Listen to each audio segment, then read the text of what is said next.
Bienvenidas, bienvenidos. Antes que nada, agradecer la invitación al maestro, a la maestra por este espacio. Siempre es un gusto poder compartir experiencia con compañeros maestros, con compañeras que enriquezcamos este tema de la educación. Y bueno, muy acertado, aplaudo maestro su discurso inicial sobre el 8 y el 9 de marzo, en esta ocasión que se suma este movimiento. Me parece sumamente oportuno rescatar este papel importante de la mujer y sobre todo de la maestra, de la persona que está frente a un sistema educativo que tiene que tener esta visión clara sobre hacia dónde vamos. Y bueno, me siento muy orgulloso de poder participar también en esta mañana con un tema que ha sido para mí fundamental, un tema que me ha conducido durante mucho tiempo en mi formación profesional, que tiene que ver desde la educación especial inicialmente hasta llegar a los nuevos paradigmas de educación inclusiva. Y cuando me planteaban me voy a poner de pie porque me siento a veces un poco raro platicarles de sentado, y ahorita nos sentaremos. Hablar sobre educación inclusiva como derecho me pareció sumamente importante porque actualmente creo que todos tenemos que tener muy claro, tenemos que tener esa puntualidad de saber que la educación como derecho es algo fundamental y verla en un sentido más amplio. Y cómo llegar a este punto sobre por qué la educación inclusiva es un derecho. Cuando revisaba los planteamientos que podríamos hacer, creo que tendríamos que partir, antes de hablar de educación inclusiva, yo considero que tenemos que primero hablar de educación como derecho. Porque entonces, si nos sentamos únicamente en este momento, podemos descontextualizar, podemos entonces caer en minimizar la situación y pensar que educación inclusiva es parte de, o a alguien se le ocurrió, o es una moda, etcétera, etcétera. Pero si entendemos el origen, si entendemos desde dónde viene este proceso, si entendemos los sustentos, los paradigmas, los movimientos internacionales, la historia, el recorrido, podremos entonces darle un nuevo sentido a lo que estamos haciendo, a lo que estamos viviendo actualmente.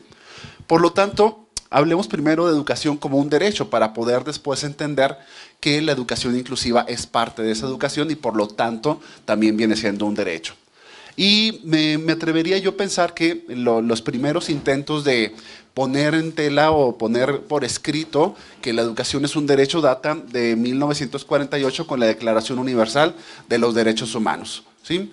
Realmente no tenemos mucho tiempo, por así decirlo, cronológicamente hablando, al decir que la educación es uno de los derechos fundamentales de todo ser humano. Y en el 48 se pone en el artículo 46, toda persona tiene derecho a la educación. Creo que ese es el parteaguas histórico en el cual tenemos que empezar a pensar cuando hablamos de educación inclusiva. ¿Por qué?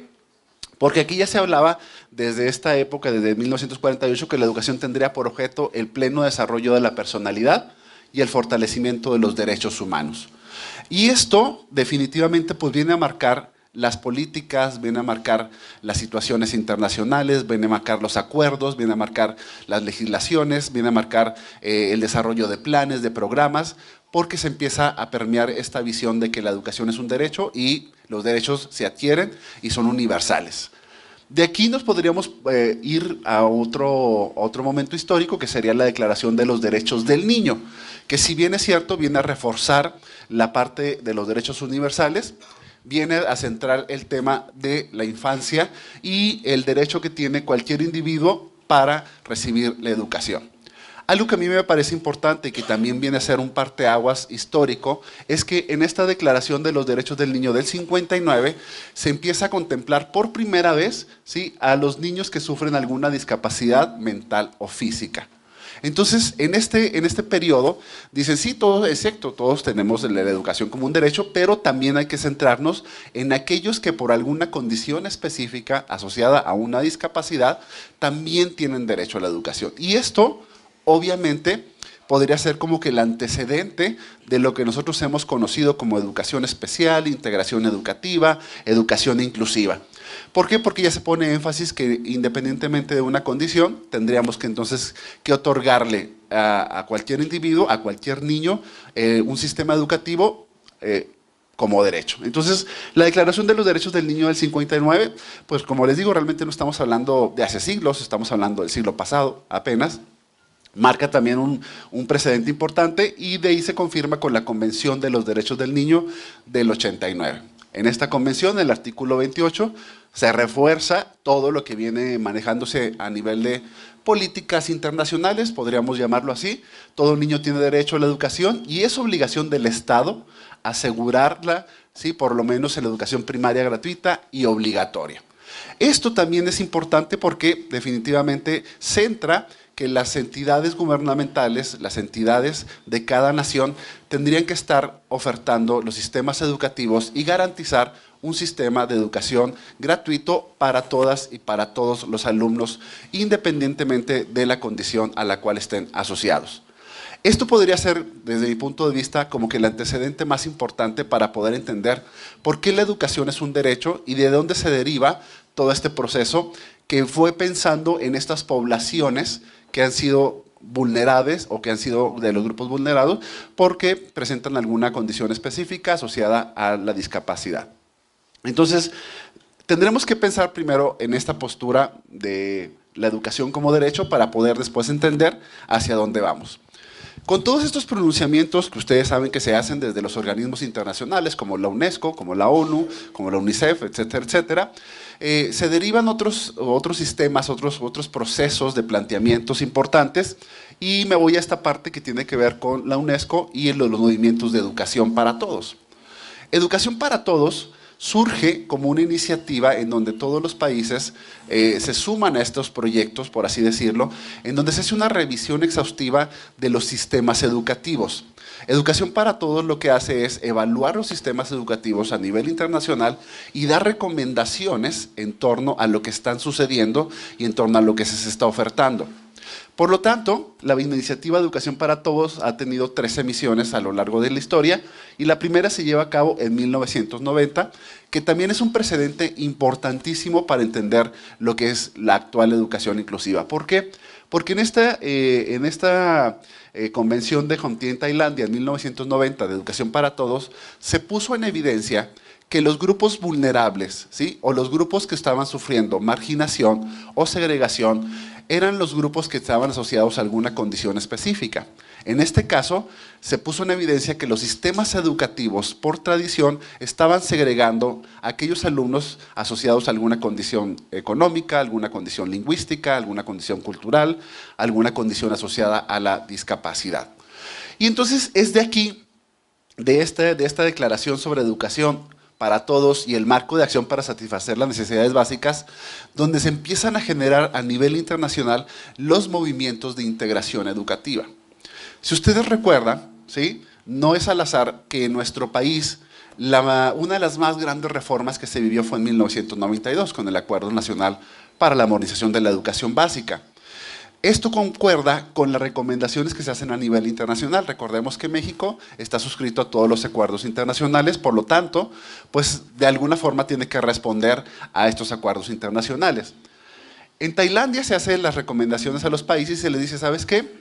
Tu sistema educativo está segregando, tu sistema educativo no está incluyendo, tu sistema educativo está dejando de lado a una población vulnerable que tiene que ver con la discapacidad principalmente. De aquí, de 1990, se brincan procesos o eventos internacionales como la Declaración de Salamanca del 94, que es la más recurrida para hablar sobre integración educativa. Y aunque puso énfasis en el alumnado con cierta discapacidad que estaba siendo segregado, ya hablaba desde ese entonces de integrar no solo a un alumno con una cierta discapacidad, sino a cualquier alumno que se encontrara en una condición vulnerable asociada a cualquier otro factor. Ya hablaba de un concepto de diversidad, no solo de discapacidad. Sin embargo, bueno, lo primero que se hizo para poder dar o cumplir con el derecho a la educación de cualquier alumno, independientemente de su condición, pues surgen los movimientos de integración educativa. Por eso, en nuestro país, en 1993, se legisla la educación especial, el artículo 41, donde dice que la educación especial estará destinada a alumnos con discapacidad de aptitudes sobresalientes. Como les digo, no es al azar que salen las recomendaciones internacionales y luego se modifica la política nacional. Cada país hizo lo propio, o sea, cada país que recibió las recomendaciones de Educación para Todos tuvo que empezar a modificar sus sistemas educativos y crear estos sistemas de integración. Por eso a nosotros nos llega la integración en ese periodo, a partir del 93, 94, y es cuando se da este movimiento de decir, pues todos a la escuela, todos al aula como una condición de derecho. ¿Que nos costó trabajo? Sí, porque no sabíamos cómo hacer integración. Porque recuerden que antes estaban las escuelas de educación especial o los grupos integrados, pero no sabíamos cómo atenderlos dentro de la escuela. Entonces se da este proceso de integración educativa que finalmente se viene medio a concretar con el proyecto de integración educativa entre los años 95-96, con el surgimiento de la SUSAER, ¿sí? Pero tiene que ver con esto, tiene que ver con el cumplimiento de una normativa internacional y con una normativa nacional, donde hay que atender a la diversidad independientemente de cualquier condición. Entonces, este movimiento de educación para todos presenta un consenso mundial sobre la visión ampliada de la educación básica y constituye un compromiso para garantizar que niños, niñas y adultos reciban un proceso de educación de manera satisfactoria y que se cumpla en todos los países. Esta visión, como les decía ahorita, a veces reduccionista, en la que pensamos, bueno, ¿a quién se le ocurrió? ¿O es alguien que lo hizo desde el escritorio? ¿O es alguien que no sabe las condiciones? Pues no suceden así las políticas educativas. Las políticas educativas obedecen también a alineamientos internacionales. Y entonces, de la Declaración de los Derechos Humanos, la Declaración de los Derechos del Niño, vienen todos estos movimientos de educación para todos pronunciados por la UNESCO. Después de 10 años, bueno, en el 90 se hace como una especie de, no sé, de contrato, de convenio, es decir, tienen 10 años para empezar a implementar políticas educativas y empezar a cambiar las cosas que hemos puesto en evidencia que no están funcionando. Y nos vamos a volver a ver en 10 años para ver cómo nos va. Entonces la segunda reunión se lleva en Dakar, Senegal, en el año 2000, donde se revisan los avances que se habían tenido a nivel internacional y las políticas educativas para ver qué tanto se había avanzado con respecto a las recomendaciones de 1990. Y aquí nuevamente pues sí surgen estas necesidades y a ver, algo está sucediendo, no estamos avanzando, seguimos segregando, sigue habiendo grupos vulnerables, sigue habiendo grupos marginados, sobre todo aquellos asociados a una condición específica, a una condición de vulnerabilidad.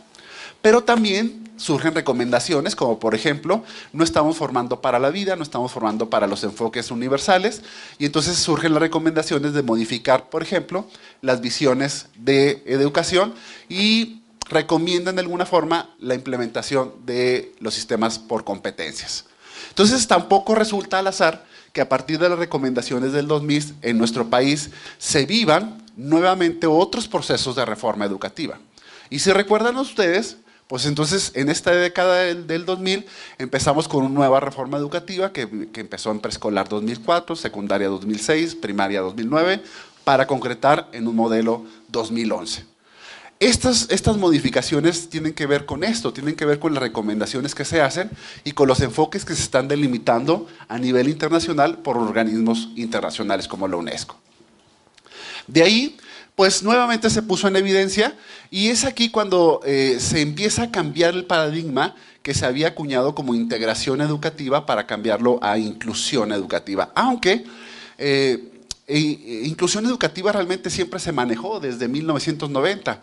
Algunos dicen que fue una cuestión de traducción semántica, simplemente del término inclusion. Dijeron, pues es que cómo metemos el término de inclusión, suena mejor integración, pero desde siempre ya se hablaba de inclusión educativa. Y siempre se ha hablado no solo de discapacidad, se ha hablado también de niños migrantes, de niños en condición socioeconómica desfavorecida, de niños con condiciones lingüísticas distintas, etc. Entonces, siempre se ha hablado de la diversidad, no solo de la discapacidad. Pero entonces, esto nos permite entender por qué la educación inclusiva da respuesta a un derecho universal. Y el último evento que se llevó a cabo no se fueron a los 10 años, sino se fueron a los 15, fue en el 2015 en Corea, en donde se hace nuevamente la revisión de los avances que se han tenido con respecto a los sistemas educativos para ver cómo han dado respuesta. Sigue habiendo debilidades en muchos países sobre estos procesos de cómo atender a la diversidad dentro de las escuelas, de garantizar el derecho de todas y todos los alumnos. Y de ahí surge un documento interesante que está en la red, que ustedes lo pueden bajar fácilmente, que es los retos y desafíos para la educación 2030. Estos documentos son los ejes rectores, por así decirlo, de las políticas educativas de prácticamente todos los países, porque nos vamos suscribiendo a esos acuerdos internacionales. Entonces, este movimiento de educación para todos nos permite dar una claridad, decir por qué nuestras políticas educativas van cambiando y cómo van respondiendo de alguna forma a estos paradigmas internacionales. ¿Cuáles son las constantes de esto que les he estado platicando sobre los derechos humanos, los derechos del niño, los movimientos de educación para todos? Yo identifico tres constantes en todos estos documentos y en todas estas iniciativas. Primero, de hablar de la educación como un derecho, como una garantía individual, pero también una garantía social. Y una garantía social que implica que tenga que ser cumplida por el Estado. Entonces, hay una constante de siempre estar reiterando que la educación es una garantía individual. Y una garantía es algo que no me puedes quitar, es un derecho que no me puedes violentar, que no me puedes quitar simplemente porque se te ocurra, ¿no? Sino que tengo la facultad de exigirlo como un derecho. Otro es que ya se hablaba de una de educación para todos y para todas. Y cuando hablamos de todas y todos, estamos hablando de que no solo la mayoría tenga acceso a la educación, o de que unos cuantos puedan acceder a la educación, o que la educación sea un privilegio para unos pocos, sino de todos y todas, independientemente de su condición social, de su condición étnica, de su condición lingüística o de capacidad. Estas variables ya ponen de manifiesto la diversidad. Y entonces, lograr esto es un reto importante para cualquier sistema educativo. México también tiene que enfrentar esto porque, bueno, en México tenemos una diversidad cultural, regional, étnica, lingüística impresionante. Y entonces, ¿cómo garantizar que todas y todos los alumnos reciban esa educación ahora de excelencia, como decía el maestro, que antes era de calidad, pero bueno, todos y todas tienen derecho a esta educación? Y otra de las constantes es que estos movimientos internacionales y estas situaciones que se han planteado han puesto el foco de atención en los grupos vulnerables, es decir, en los grupos que han sufrido discriminación, que han sido segregados, que han sido excluidos y que han sido marginados. Hay que recordar que la vulnerabilidad de un grupo no la determina la cantidad de personas. Es decir, no porque sean grupos, no tienen que ser exclusivamente grupos minoritarios, sino la privación de los derechos. Pongo un ejemplo. Las mujeres pertenecen a un grupo vulnerable, ¿sí? Sin embargo, cuando lo revisamos en estadística, son el grupo mayoritario en comparación con los varones a nivel mundial. ¿Ok? Entonces, a pesar de que sean mayoritarios, ¿sí?, siguen siendo parte de un grupo vulnerable. ¿Por qué? Porque se han privado sus derechos. Entonces, la vulnerabilidad no tiene que ver con que sean minoritarios, pero sí, por ejemplo, tiene que ver con la privación de sus derechos. ¿Y en qué casos tenemos? Los migrantes, los niños en situación de salud, los niños con discapacidad, los niños de condición lingüística diferente, etc. Entonces, todos esos alumnos generalmente han sido o han pertenecido a los grupos vulnerables. ¿Por qué? Porque se les ha privado de la mayoría de sus derechos. Entonces son constantes que tenemos que considerar al momento de hablar de una educación inclusiva. La vulnerabilidad, que es para todos y para todas, y que es un derecho individual y social que debe hacerse cumplir. De ahí, bueno, ya la UNESCO desde 1997, les digo, se posiciona con un pronunciamiento sobre qué es la educación inclusiva. A nivel internacional, como les decía ahorita, ya se hablaba de educación inclusiva. En nuestro país acuñamos el término integración educativa. Bueno, finalmente eso nos llevó un tiempo y un proceso, cambiarlo, entenderlo, asimilarlo, operarlo sobre todo, ¿no?, para poder llegar. Pero a nivel internacional ya se hablaba de educación inclusiva y se hablaba como un proceso para identificar y responder a la diversidad de las necesidades de todos los estudiantes a través de la participación en el aprendizaje, las culturas y las comunidades, reduciendo la exclusión. Es decir, la UNESCO ya tenía muy claro desde esta década cuál es la visión de una educación inclusiva. Por lo tanto, no podemos pensar que la educación inclusiva es algo novedoso, es algo actual, es algo que se les acaba de ocurrir, ¿sí? Es algo que ha estado durante las últimas 3 décadas en el ámbito educativo internacional y de alguna forma también en nuestro país. Sin embargo, bueno, lo habíamos manejado con otras terminologías. Pero más o menos a partir del Plan de Estudios 2011 ya se hablaba más que nada de una educación inclusiva, porque ya se hablaba de barreras para el aprendizaje y la participación, más que de necesidades educativas especiales. Entonces, realmente sí tenemos más o menos una década en donde deberíamos habernos ya posicionado de la terminología y comprenderla sobre educación inclusiva. La UNESCO también dice que la educación inclusiva es un principio general que orienta las políticas, las prácticas, partiendo del hecho de que la educación es un derecho humano básico y fundamental, ¿sí? Para garantizar la igualdad y la justicia. Entonces, estos tienen que ser los ejes rectores. No por nada nuestra Constitución también estipula, ahora con el artículo 3º modificado recientemente, que uno de los ejes transversales es que la educación tendrá que ser con una línea inclusiva, ¿sí? O con una línea de no violencia o con una línea de carácter de equidad de género. Es decir, se tiene que garantizar el derecho básico a una sociedad más justa e igualitaria. Entonces, la UNESCO ya lo planteaba desde hace décadas y la educación tiene que garantizar el ejercicio del derecho a la educación, definitivamente. Entonces, por eso, las legislaciones tienen que irse actualizando y tienen que irse planteando de manera a que vaya respondiendo a estos organismos internacionales.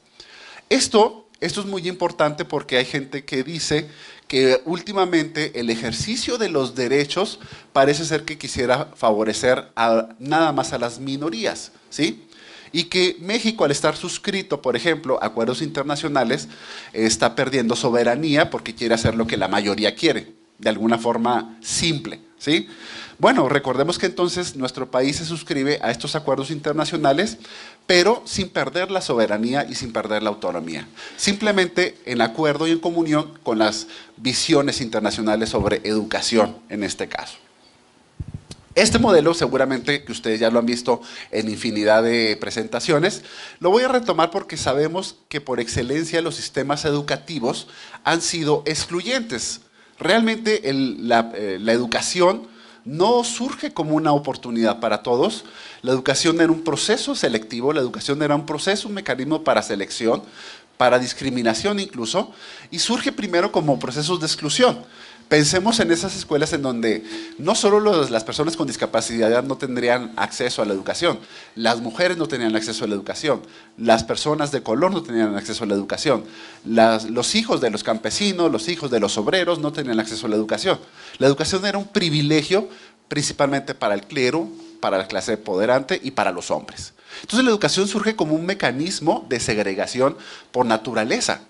Para que este cambio se diera y evolucionara, tuvo que pasar muchísimas décadas, mucho tiempo, hasta poder entender que la educación era un derecho universal. Pasa el tiempo y entonces sí se da un cambio y dice, bueno, ok, entonces sí, la educación para todos, vamos a empezar a hacer, pero en separar. Es decir, por eso creo una escuela para mujeres, creo la escuela para los hijos de los campesinos, creo una escuela para las personas con discapacidad, pero la élite o los privilegios seguían siendo exclusivamente de unos cuantos, la educación. Entonces, pero decíamos muy bien, pero ya les estamos dando educación separaditos, pero ya reciben educación, ¿ok? Esos modelos de segregación, de alguna forma todavía no respondían a este principio de educación inclusiva.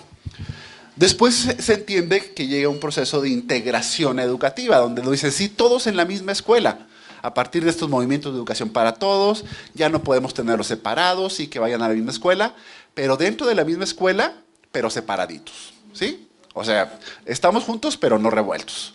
Y entonces existían los famosos grupos integrados, que seguramente algunos de ustedes conocerán y otros muy jóvenes seguramente ni siquiera han escuchado sobre ello, que había un grupo de primero A integrado, un grupo de primero B integrado, que eran niños que presentaban cierta discapacidad o problemas en el aprendizaje, que no se juntaban con los niños de primero C, porque los niños de primero C eran los regulares, ¿no? Entonces había dentro de las escuelas grupos especiales. Pero decían, bueno, pero ya están todos en la misma escuela, entonces no hay problema, ¿no? Pero sí, por ejemplo, en el receso o en los saludos estaba el grupo integrado y los demás grupos de acá, ¿no? O sea, siempre marcando esta diferencia de que sí estamos juntos, pero no somos iguales. Y este proceso, pues de alguna forma favoreció, pero también hizo mucho daño, porque se seguía señalando, estigmatizando, se seguía segregando de alguna forma a estos niños. Hasta que llegan esta visión de educación inclusiva, todos en la misma aula. Y es cuando se empieza a conflictuar la situación porque algunos hablan que esto es una utopía, que es algo que no se va a poder realizar, porque la full inclusion, como le llaman, sería todos en la misma aula, independientemente de la condición. Y a veces nos preguntamos si será tan factible, tan real, tan posible. Algunos defensores dicen que sí, unos hablan de una inclusión más moderada, donde sí, pero con ciertos apoyos, etcétera, etcétera. Pero eso tendríamos que ir avanzando a esa visión de una educación o una full inclusion. Y de ahí voy a dar un brinco a uno de los documentos que seguramente ustedes ya conocen, que es el Índice de Inclusión. Este índice de inclusión que de alguna forma es un parteaguas a nivel de teoría, a nivel de propuesta, a nivel de análisis de sistemas educativos, porque el índice de inclusión de los autores Tony Bott y Mel Eiskov proponen replantearse los sistemas educativos y revisarlos. El índice de inclusión surge en el año 2000, con una revisión en el 2002 y con una traducción al castellano en el 2015, que es más o menos cuando nos llega. Entonces, estos autores ingleses plantean que la educación tiene que ser un espacio abierto, un espacio inclusivo, y sobre todo ellos parten del hecho de que tenemos que transformar 3 ejes o 3 factores importantes: las culturas, las políticas y las prácticas, ¿sí? Porque en las culturas se anidan estas condiciones que tienen que ver con las creencias, con los paradigmas, con las formas en las que entendemos a la atención a la diversidad. Las políticas tienen que ver con todo esto que va a permitir regular, hacer cumplir el ejercicio del derecho, y las prácticas educativas que tienen que transformarse para darle paso a la atención a la diversidad a través de metodologías de enseñanza universal. Entonces, es importante porque incluso en la actual reforma educativa se retoma todavía el índice de inclusión como un eje rector, ¿sí? En la política o en la reforma educativa anterior, ya el índice de inclusión se había trabajado como un ente o un documento que nos permitiría dar luz sobre hacia dónde vamos avanzando con educación inclusiva. Entonces es muy interesante porque aparte tiene una serie de instrumentos que permiten diagnosticar qué tan inclusivos son los centros educativos, qué tan inclusivos desde la visión de los alumnos, desde la visión de los padres de familia, desde la visión de los maestros, y permite ofrecer un diagnóstico muy claro sobre en dónde tendríamos que estar mejorando como centro educativo para llegar a ser una escuela incluyente. Y revisa desde las culturas, revisa desde las políticas y revisa desde las prácticas, porque, bueno, finalmente en las aulas es donde a veces es donde menos se lleva a cabo el principio de equidad y de atención a la diversidad. Seguimos todavía con algunas prácticas homogenizantes, con algunas prácticas en donde queremos que todos los alumnos avancen al mismo ritmo, que todos aprendan lo mismo, y perdemos de vista que la diversidad está dentro del aula. Y entonces sí tendremos que revisar cómo estamos a nivel de prácticas educativas. El índice de inclusión, como les digo, lo retomo porque sigue siendo un fundamento incluso de la actual nueva escuela mexicana. Sería muy interesante que se revisara, entonces hay que considerarlo. Este índice de inclusión nos dice que la inclusión se centra en la promoción de los derechos, como el derecho a la educación, a la salud, y etcétera, etcétera. Entonces confirma estas políticas de que la educación es un derecho. También que la educación inclusiva abarca principios ligados a los derechos. O sea, es una constante hablar de derechos, hablar de educación y hablar de educación inclusiva. Y la inclusión es un derecho en la promoción del reconocimiento de la igualdad, dignidad de las personas y en la lucha contra la discriminación. Recordemos entonces que todos estos grupos asociados a alguna condición han sufrido procesos de discriminación, de segregación, etc. Por lo tanto, el índice, como un documento rector, de alguna forma, a nivel internacional, y que se retoma para ciertas políticas, en nuestro caso, en nuestro país, pues sí se retoma para las políticas de educación inclusiva, es un documento interesante para revisar. ¿Qué tenemos actualmente? Bueno, de todo ese escenario internacional de que habíamos planteado, de los derechos universales, de los derechos de los movimientos de educación para todos, de cómo ha ido transcurriendo esta filosofía, este paradigma, llegamos a un momento actual. No quise hacer un recuento de todo lo que hemos vivido a través de integración educativa, porque nos llevaría más tiempo, entonces, pero sí tenemos que ser muy conscientes de lo que nos rige actualmente como política educativa. Y tendríamos entonces nosotros que tener mucha claridad que ya en la Constitución Política de los Estados Unidos Mexicanos, en el artículo 3º, ya se habla, reformado en mayo de 2019, ya se habla que la educación tiene que tener un enfoque inclusivo. Es decir, está estipulado en la ley, está en la normativa y en la legislación. Por lo tanto, entonces, eso es un avance a nivel de políticas educativas. El chiste es hacerlo cumplir. El chiste es que los maestros entendamos que nosotros nos regimos por lo que dicen las normativas y que mi tarea tiene que ser hacer cumplir la normativa. ¿Ok? Ese artículo tercero se materializa, por así decirlo, en las leyes secundarias, y una de las leyes secundarias es la Ley General de Educación, en donde se publica y se modificó y se autorizó en el 2019, septiembre de 2019, en donde se transforma y se le dedica todo un capítulo, el capítulo 8 de Educación Inclusiva. Nuevamente se retoma el papel de la educación y a qué se refiere con educación inclusiva. Y en ese sentido, pues se tiene uno que repensar nuevamente que esto es un apartado, es un normativo de la educación básica, no es un apartado, un normativo de la educación especial. Hemos batallado mucho a nivel legislativo y a nivel práctico para que se entienda que la educación inclusiva no es de educación especial. Es decir, no es responsabilidad de un maestro de apoyo, no depende de que la escuela tenga USAER o no. La educación inclusiva es un enfoque de la educación básica, de la educación regular. Por lo tanto, es responsabilidad de la escuela regular, del maestro frente al grupo, hacer que su aula sea una aula inclusiva, independientemente que tenga o no un servicio de apoyo. Porque cualquier alumno va a estar ahí. Y no podemos privarle el derecho, como se ha hecho, por ejemplo, decirle, ¿sabe qué, señora? Híjole, aquí no traiga a su niño con discapacidad porque, ¿qué cree? Aquí no tengo equipo de apoyo. Pues no, eso es privarle el derecho a alguien, ¿ok? Esa madre de familia tendría toda la facultad para entablar un proceso legal y decirle, a ver, momentito, la ley aquí es muy clara. Mi hijo tiene derecho a la educación, independientemente de su condición, y su función en la Ley General de Educación como escuela y su función como maestro es atenderlo, ¿sí? Pero tenemos que evolucionar porque hay mucha resistencia todavía de los maestros y de las maestras en torno a atender a la diversidad dentro de la escuela regular, ¿sí? Y como política de la escuela regular, no como educación especial. Hay que recordar, son servicios de apoyo, eso es un USAER, es alguien que te va a dar un servicio de apoyo, pero no es el responsable de atender a la diversidad. El responsable de atender a la diversidad es el maestro regular y la escuela y la comunidad. Complicado, sí, imposible, no, ¿sí? Pero tiene que ver también con que tenemos que transformar las culturas. Si de mi centro educativo no se concibe a la diversidad como un reto, como una oportunidad, como una forma de crecer, de diversificar, entonces la política educativa está fallando, las culturas están fallando, por lo tanto las prácticas educativas pues van a ser excluyentes o van a seguir siendo excluyentes, ¿no? Entonces, esta lógica de la política nacional que nos rige actualmente deriva en la Estrategia Nacional de Educación Inclusiva. Esta Estrategia Nacional de Educación Inclusiva, que se presenta en noviembre de 2019, refuerza todo lo que ha venido o lo que viene manejándose en la Ley General de Educación y en la Constitución Política en el artículo 3. Y de alguna forma pone énfasis qué es la escuela inclusiva, ¿no?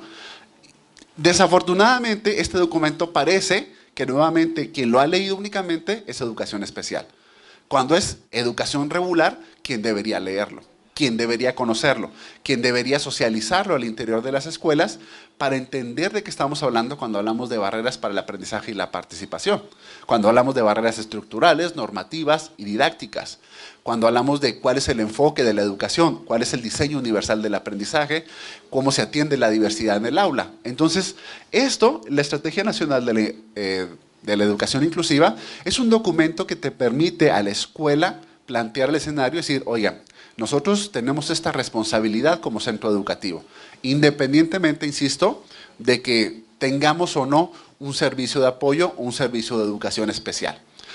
Estas tres leyes están armonizadas, lo cual significa que obviamente no van a contradecirse entre ellas, sino que responden uno y se van haciendo cada vez más operativas. Por lo tanto, tenemos un sustento legal que nos fundamenta que la educación inclusiva es parte del sistema educativo, es el enfoque del sistema educativo actual, por lo tanto hay que hacerlo cumplir, ¿sí? Y al hacerlo cumplir estamos hablando entonces del ejercicio de un derecho en la educación. En la Estrategia Nacional, esta de Educación Inclusiva, nos dice la inclusión defiende el replanteamiento de la función de la escuela, replanteamiento de la función de la escuela, es decir, repiensa lo que estás haciendo como centro educativo, ¿sí? Para dar cabida a toda persona, con independencia de su característica o condición. Es decir, no me importa si mi alumno presenta condiciones de rezago, de no rezago, una lengua distinta, un dialecto, o si no accede al aprendizaje, o si tiene problemas de conducta, o tiene discapacidad, o una alta capacidad. Es decir, independientemente de cualquier condición, ese alumno tiene que tener una respuesta educativa dentro del centro escolar. Se sustenta en el reconocimiento de la igualdad de todas las personas en dignidad y en derechos, y el respeto a las diferencias. Nos ha costado tanto trabajo entender que las diferencias finalmente ahí están. No podemos opacarlas o no podemos homogenizarlas con una práctica rigurosa, sí, no podemos ignorarlas ni tampoco medir de la misma manera a todos. Por lo tanto, el maestro tiene que repensar el qué va a enseñar, cómo lo va a enseñar y para qué lo va a enseñar, para que el alumno lo pueda aprender. La tarea del maestro es hacer que los alumnos aprendan. Punto. Está legislado. Ahí dicen las normas de acreditación que la tarea de los docentes es lograr los aprendizajes, ¿sí? De todos, de todas, ¿sí? ¿Cómo? Pues haciendo lo que se tenga que hacer, atendiendo a través de un diseño universal de aprendizaje y garantizando que todas aprendan, independientemente de cualquier condición. Entonces, el respeto a las diferencias, la valoración de cada estudiante, el compromiso con el éxito escolar, el énfasis en aquellos que enfrentan mayores desventajas sociales. Nosotros tenemos poblaciones muy vulnerables, situaciones muy vulnerables, y ahí tenemos que hacer valer el derecho a la educación, ¿sí? El combate a cualquier forma de discriminación, la transformación de las políticas, las culturas y las prácticas. Por eso les digo que el Index, que es un documento publicado en el 2000 y que lo encuentran fácilmente en internet, ¿sí? Sigue siendo una parte o un sustento importante para la política educativa actual, porque la estrategia nacional lo retoma como parte fundamental para la transformación de políticas, culturas y prácticas de cada centro educativo. ¿Cuál es el criterio que orienta la educación actual? Sí, que finalmente viene siendo la misma que se estaba orientando desde la reforma pasada. Se han ido transformando únicamente algunos conceptos, algunos artículos, pero en esencia sigue siendo la misma. El criterio que orienta la educación tiene que ser democrática, tiene que ser nacional, tiene que ser de convivencia, tiene que ser equitativa, tiene que ser inclusiva, tiene que ser intercultural, integral y de excelencia. Es decir, esos son los criterios que rigen actualmente el sistema educativo, legislado en el artículo 3º. Por lo tanto, ya está incluido como parte obligatoria, por así decirlo, o normativa, la visión inclusiva. Esto se hace operativo en el artículo 3º, toda persona tiene derecho a la educación como derecho constitucional, y nos dice que será inclusiva al tomar en cuenta la diversidad de capacidades, circunstancias y necesidades de los educandos. Nuevamente retoma el concepto de atender a la diversidad independientemente de la condición. Que la educación se basará en el respeto irrestricto a la dignidad de las personas con un enfoque de derechos humanos. Esto es importante que lo retoma la Constitución en el artículo 3º. La educación se basa, tiene un enfoque de derechos humanos. Y ya revisamos que uno de los derechos humanos es la educación, ¿sí? Pero también de la igualdad sustantiva. Y este concepto, que para muchos todavía nos resulta extraño o que no se han familiarizado con ellos, la igualdad sustantiva tiene que ser con que todos tenemos los mismos derechos y todos tenemos que recibir las mismas oportunidades. Pero luego viene el concepto de equidad inclusiva. Sí, todos tenemos las mismas oportunidades, pero yo necesito cosas diferentes a las que necesita ella, ¿ok? A eso se refiere la equidad inclusiva, a que todos tenemos el derecho a participar en la educación, sí, como un principio de igualdad sustantiva. Pero la equidad inclusiva te dice, sí, vas a recibir la educación, pero tú necesitas cosas diferentes al otro. Y ahí entonces es donde se aplica el principio de equidad inclusiva, ¿sí? Respetar lo que cada quien necesita en un marco de derecho. Por lo tanto, ¿sí? Vamos a ir con el tiempo, ¿verdad? Sí, ok. Me dijeron que fuera breve, espero que se haya sido breve, ¿sí? Haciendo una lógica muy simple para poder deducir por qué la educación inclusiva es un derecho, podríamos pensar, México está suscrito a los acuerdos internacionales sobre educación. ¿A qué acuerdos suscritos? Bueno, a los que emanan de la ONU, Organización de Naciones Unidas, a los que emanan de UNICEF, a los que emanan de la UNESCO, a los que emanan de la OECD. Todos estos organismos internacionales hacen directrices y marcan líneas con respecto a la educación. Y México está suscrito a todos estos acuerdos internacionales. Insisto, sin perder su soberanía y su autonomía. Pero sí tiene que cumplir con las recomendaciones que se hacen en estos organismos internacionales.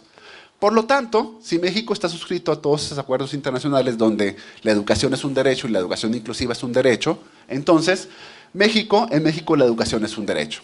Y de ahí se emana el artículo 3º de la Constitución, donde lo confirma y lo legisla.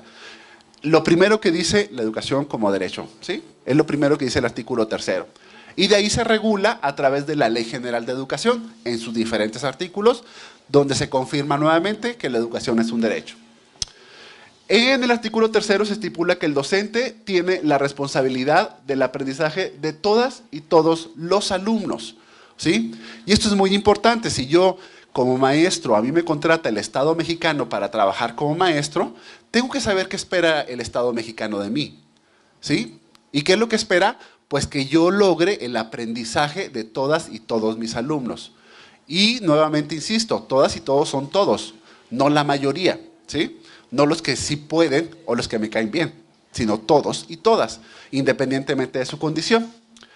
Cuando hablamos de todas y todos, entonces estamos hablando de diversidad. De diversidad cultural, étnica, de capacidad, lingüística, social, incluso de salud, por ejemplo, los niños en condición de salud, por ejemplo, los niños de habla hospitalaria también tienen derecho a una educación, aunque estén en condiciones de salud no favorable, ¿sí? Entonces todos tienen derecho al sistema. Entonces todos y todos hablamos de diversidad.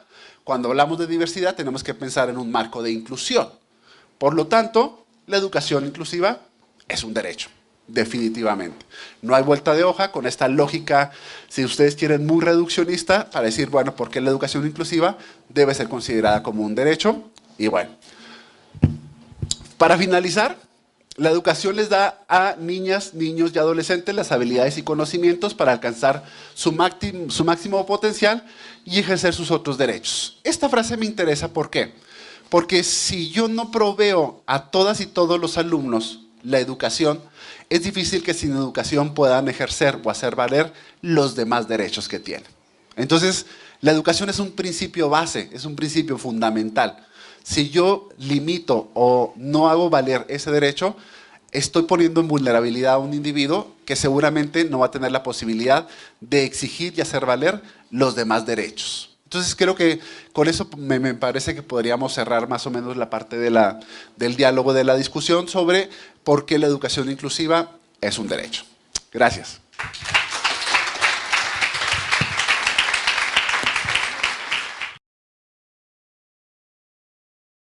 Buenos días. Hablando de lo que mencionaba en sus diapositivas y de lo que es la inclusión y la segregación, específicamente en la imagen que presentaba.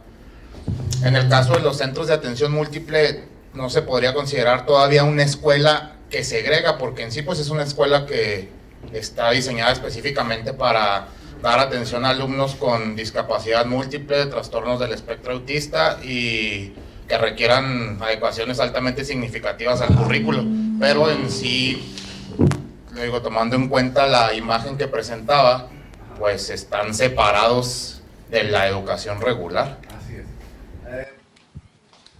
Bueno, de hecho, el tema de los centros de atención múltiple y de las escuelas de educación especial, en particular, por ejemplo, porque en nuestro país hay algunas escuelas de educación especial para alumnos de altas capacidades, por ejemplo, pocas, pero hay, y ahí están esos centros de atención múltiple. Se ha cuestionado mucho sobre estamos a favor o estamos en contra. De naturaleza los CAM son excluyentes, ¿sí? Pero al interior pueden ser centros muy inclusivos. Ese es un dilema que tendríamos que revisar. ¿Por qué dentro de un mismo centro que nace de manera excluyente, al interior sí pueden ser inclusivos? ¿Por qué? Porque dentro del centro están recibiendo esta parte de la equidad sustantiva, ¿sí? La equidad inclusiva, lo que el alumno necesita, ¿ok? Como les decía ahorita hay posturas muy radicales que dicen, no, todos en la misma escuela, todos. Y cuando hablan todos es incluso esta visión de desaparecer los centros de atención múltiple con la visión de que todos estén integrados acá. ¿Ok? De que todos pertenezcan a la escuela regular, bajo el supuesto de que un diseño universal de aprendizaje podría resolver la necesidad de todas y todos. Los menos radicales son los que dicen, no, espérate. O sea, sí es cierto que todos en la misma escuela, pero también hay condiciones muy particulares que no podrían ser atendidas dentro de la escuela regular. En nuestra política nacional sigue la separación de los CAM porque no se eliminaron de alguna forma, sino que siguen teniendo una presencia dentro del sistema educativo como una opción. E incluso dice que habrá alumnos que requieran apoyos específicos o apoyos que puedan ser canalizados fuera de los centros educativos. Y eso es válido. Entonces ahí sería cuestión de revisar qué alumnos estarían en condiciones de estar dentro de un centro regular, bajo qué condiciones podrían recibir la atención y qué alumnos no. ¿Sí? Pero el CAM, por ejemplo, por naturaleza no es excluyente. Lo mismo sucedería con una escuela particular, por poner un ejemplo. Una escuela particular es de naturaleza excluyente. ¿Por qué? Porque pone un filtro. Si no tienes dinero, no entras. ¿Sí? Pero al interior puede ser tan incluyente como cualquier otro centro educativo. ¿Por qué? Porque ofrece a cada alumno a lo mejor un proceso o responde a las necesidades de los diferentes alumnos. Entonces ahí habría que jugar sobre eso, sobre el análisis de qué queremos, ¿no? A mí me han preguntado mucho si yo estoy a favor o en contra, por ejemplo en mi caso, mi área de atención son las altas capacidades, sobre si yo sigo estando a favor o no de las escuelas de educación especial para niños de altas capacidades. Mi respuesta sigue siendo sí. Mientras que la escuela regular no le dé respuesta a un niño de altas capacidades, si yo tengo la posibilidad de mandarlo a una escuela especial, yo lo mandaría. Definitivamente, hasta que la escuela regular no tenga las condiciones para dar respuesta a las necesidades de todos, entonces, ¿qué hago? ¿Sí? ¿Privarlo de oportunidades? No creo. ¿Sí? Entonces, creo que también estas escuelas de educación especial, como el Centro de Invidentes, como el Instituto Down, por ejemplo, o el José David, por ejemplo, pueden funcionar como centros alternativos, donde a lo mejor el alumno en la escuela regular recibe ciertos aprendizajes o recibe ciertas condiciones, pero también tenemos que ser realistas. Hay condiciones específicas que la escuela regular no va a poder resolver. ¿Por qué? Porque la maestra regular no le va a enseñar braille, no le va a enseñar sistema de movilidad, no le va a enseñar a lo mejor lenguaje signado. ¿Ok? Esas las tendrá que recibir por medio de un apoyo especialista. Pero la base de la educación tendría que ser acá, en la escuela regular. ¿Sí? Y los apoyos acá. Pero sí es un tema interesante sobre, bueno, los CAM, ¿qué onda con ellos? Le digo, por naturaleza son excluyentes, pero al interior podrían llegar a ser o optar por una forma de pedagógica más incluyente. ¿Sí? No sé si más o menos le contesté, maestro. ¿Sí?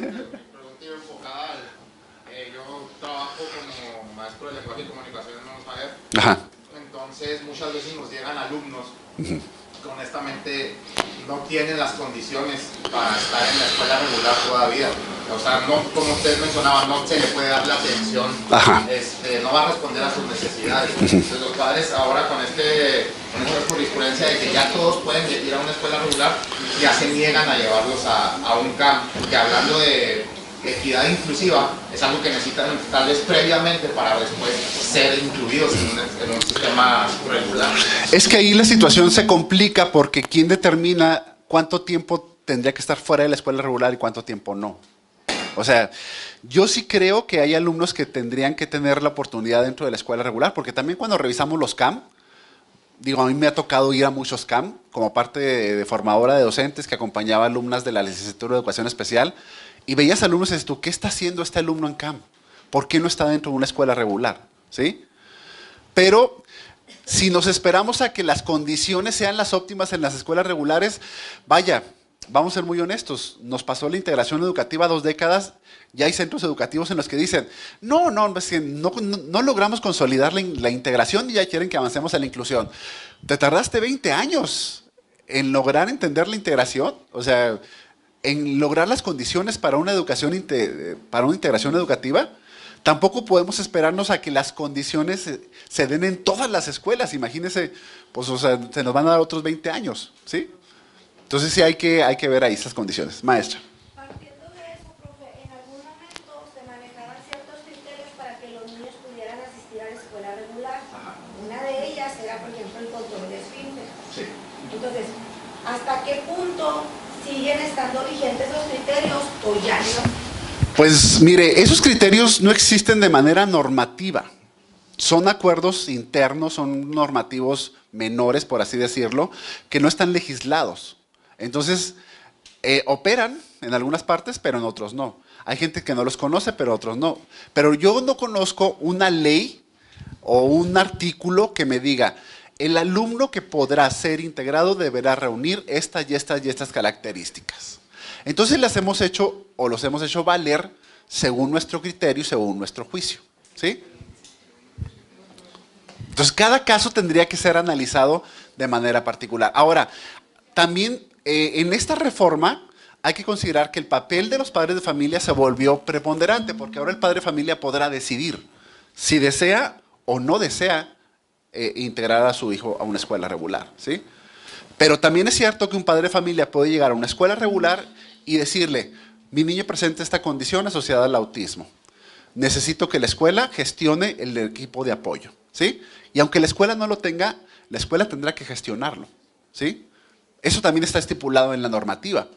Y el padre de familia tiene más voz y más voto con respecto a qué tipo de educación considera que merece recibir su niño o su niña independientemente de la condición, ¿sí? Lo que pasa, profesor, por ejemplo, hay niños que todavía no tienen control de esfínteres, Sí. que para mí sería, ¿verdad? Sí. Sería un punto fundamental a trabajar para poder que un niño esté en la escuela regular, partiendo de que nosotros como maestros de grupo no debemos y no podemos llevar a un niño al baño. Porque ahí también entra en riesgo, pudiera entrar en riesgo mi integridad laboral, mi seguridad laboral, hacia ese punto. No va tanto a la decisión del papá si va o no va, porque pues claro que el papá en la mayoría de los casos pues va a buscar lo mejor que le pueda brindar a su hijo, pero también en qué parte nos quedamos nosotros como docentes. Hay la cuestión de que tenemos muy delimitado qué cosas podemos hacer y qué no. Y una de ellas, por ejemplo, un niño que no controla el interés, no lo puedo llevar yo al baño. Lo que pasa es que vuelvo al punto, dígame dónde está legislado. Dígame dónde está escrito en ley, en artículo, en fracción, o en complementario, lo que sea, donde me diga eso, que no. O sea, yo podría argumentarle, decirle, dígame nada más dónde dice que no. Un padre de familia podría decirle, nada más dígame dónde. Y podría decir, no, tiene derecho a la educación. ¿Sí? Ahora, la mayoría de los padres de familia prefieren no llevar a los hijos a la escuela regular, ¿eh? O sea, también es un hecho. En la escuela, en el CAM, están contentos. Con la escuela de educación especial están contentos. Entonces, no es tampoco así como que los padres de familia van a brincar de gusto para que todos sus niños vayan a la escuela regular. La mayoría prefieren que reciban una atención más individualizada, porque también la experiencia les ha enseñado de que muchos niños asociados a una condición están en calidad de bulto o con esta visión de que con que venga y socialice, ¿sí? Con que jueguen con él. Pues no, eso no es aprendizaje, finalmente. Entonces, no, mejor prefiero que acá le den la terapia, que le den la estimulación, aunque le den 15 minutos a la semana, pero prefiero que esté acá, ¿sí? Entonces son asuntos complicados no resueltos de alguna forma, ¿no? Que sí tenemos que sentarnos a platicar para ver, bueno, por dónde. Y también va a depender incluso de los subsistemas. En el sistema federal se maneja diferente a un subsistema estatal, de entrada. Sí. Esa parte de esa perspectiva que mencionaba, que muchos papás prefieren tenerlos en campo, pero también hay muchos otros que prefieren que se asista a la escuela regular precisamente a eso. Van a socializar. ¿Sí? O sea, se tienen niños que realmente, como maestros o lo poco mucho que conozcamos, pues sabemos que están en la escuela y que no van a aprender nunca. Pero también los papás... Maestra, la detengo ahí. Fíjese bien, nada más revise su discurso Y entonces, desde el momento culturas políticas y prácticas. Culturas tiene que ver con paradigmas tiene que ver con creencias arraigadas. Desde el momento en que usted diga, sabemos que hay alumnos que no van a aprender nada, ya le privó una mínima posibilidad de que aprenda algo. Desde ahí, por ejemplo, es una barrera para el aprendizaje y la participación y le está privando un derecho. Entonces tenemos que revisar lo que decimos. Ok, nada más era así como que reflexionemos sobre lo que a veces decimos y luego caemos en cuenta y decir, ah, caramba, pues yo estoy generando la barrera para que el aprendizaje, porque ya parto del hecho de que no va a aprender, ¿para qué lo tengo aquí? Bueno, pero perdón, maestra, sí. A ver, replanteé su...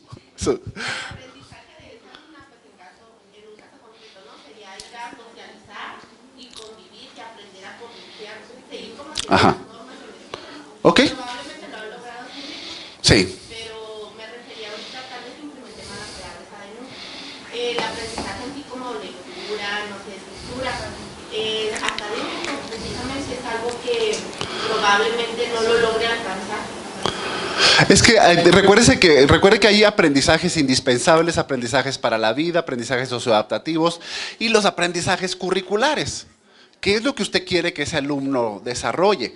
Pero para eso tengo que partir del hecho del conocimiento de mi alumno, para decir, quiero que alcance aprendizajes curriculares, pues probablemente no, ¿sí? Pero tiene una serie de aprendizajes para la vida, indispensables, etcétera, socioadaptativos, que sí puede adquirirlos dentro de una formación en la escuela.